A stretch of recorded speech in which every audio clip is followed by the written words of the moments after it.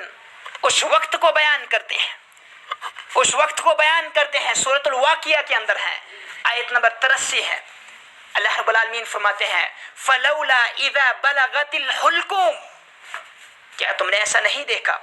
جب تم میں سے کسی شخص کی روح پرواز ہونے کے قریب پہنچ جاتی ہے، پرواز ہونے کے قریب پہنچ جاتی ہے.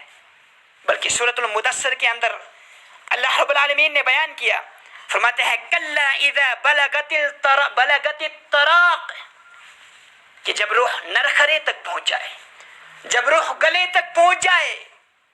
روح جب گلے تک پہنچ جائے، وکیل من راق، کوئی ہے تم میں سے جو جھاڑ پھونک کرنے والا ہو، جو تعویذ اور گنڈے دینے والا ہو، دنیا کی حاجات جو تم اس کے سامنے لے کر جاتے تھے، تم سمجھتے تھے یہ ہمارا مشکل کشا ہے، ہماری مشکلوں کو دور کرنے والا ہے، حاجت روا ہے، ہماری حاجات کو پورا کرنے والا ہے. کیا کوئی ہے؟ ان سب کو بلا کے لاؤ، وہ ذرا پھونک مار دے، وہ ذرا جھاڑ پھونک کر لے، دم کر لے اور اس کی روح کو روک دے. ہے کوئی ایسا کہ قرآن کا چیلنج کوئی بھی نہیں روک سکتا، کوئی بھی نہیں روک سکتا. فلولا اذا بلغت الحلقوم، جب روح گلے تک پہنچ جائے، نرخرے تک پہنچ جائے، پرواز ہونے کے قریب ہو، وانتم حینئذ تنظرون، تم صرف اس وقت دیکھ سکتے ہو، چاہے تم میں سے بزرگ ہو، چھوٹے ہو، بڑے ہو، اپنے آپ کو بہت بڑا درویش اور پیر سمجھنے والے ہو، سب کے سر صرف دیکھتے ہی رہ جاتے ہیں. وَنَحْنُ أَقْرَبُ إِلَيْهِ وَنَحْنُ أَقْرَبُ مِنْكُمْ إِلَيْهِ وَلَكِنْ لَا تُبْصِرُونَ.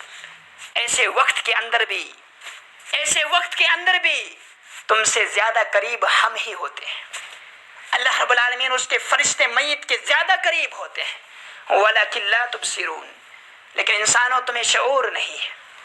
تم ان آنکھوں سے نہیں دیکھ سکتے، نہ ہی اللہ کی ذات کو دیکھ سکتے ہو، نہ ہی فرشتوں کو دیکھ سکتے ہو. اقترب للناس حسابهم وهم في غفلة معرضون، لوگوں حساب کا وقت قریب پہنچ چکا ہے لیکن ابھی تک ہم غفلت میں پڑے ہوئے ہیں. اللہ رب العالمین سے دعا ہے کہ رب العالمین ہمیں ایمان کی دولت سے جو ہے سرفراز کر دے. اللہ ہمیں دین کی سمجھ عطا فرما دے، اللہ ہمیں قرآن پڑھنے کی توفیق عطا فرما، اللہ ہمیں احادیث کا مطالعہ کرنے کی توفیق عطا فرما. اب ہماری دنیا و آخرت کو سنور دے، اب ہماری دنیا و آخرت کو سنور دے. الہ العالمین ہم میں سے جو بیمار ہیں انہیں شفا کاملہ اور شفا عاجلہ عطا فرما. رب جسمانی بیماریوں سے بھی ہمیں شفا دے اور روحانی بیماریوں سے بھی ہمیں شفا دے. اللہ روحانی بیماریوں سے بھی ہمیں شفا دے. رب جو پریشان ہے ان کی پریشانیوں کو دور فرما، رب پریشان حالوں کی پریشانیوں کو دور فرما، رب پریشان حالوں کی پریشانیوں کو دور فرما. رب جو قرض کے اندر ملے ہوئے ہیں، رب جو مقروض ہیں، رب اپنی رحمت سے انہیں مالا مال کر دے. رب ان کے قرض میں انہیں آسانیاں عطا فرما دے. رب دنیا و آخرت کی بھلائیوں سے ہم سب کو نواز. الہ العالمین ہم تجھ سے ہی مانگتے ہیں دنیا و آخرت کی بھلائیوں سے ہم سب کو نواز. اب ہمارے والدین پر رحم و کرم کا معاملہ فرما، بزرگوں پر رحم و کرم کا معاملہ فرما، ہماری اولاد پر بچوں پر رحم و کرم کا معاملہ فرما. الہ العالمین ہمیں صحیح معنوں میں مسلمان بنا دے، رب ہمیں صحیح معنوں میں مسلمان بنا دے. اللہ ہمیں دین پر چلنے کی توفیق عطا فرما. والسلام علیکم ورحمۃ اللہ وبرکاتہ.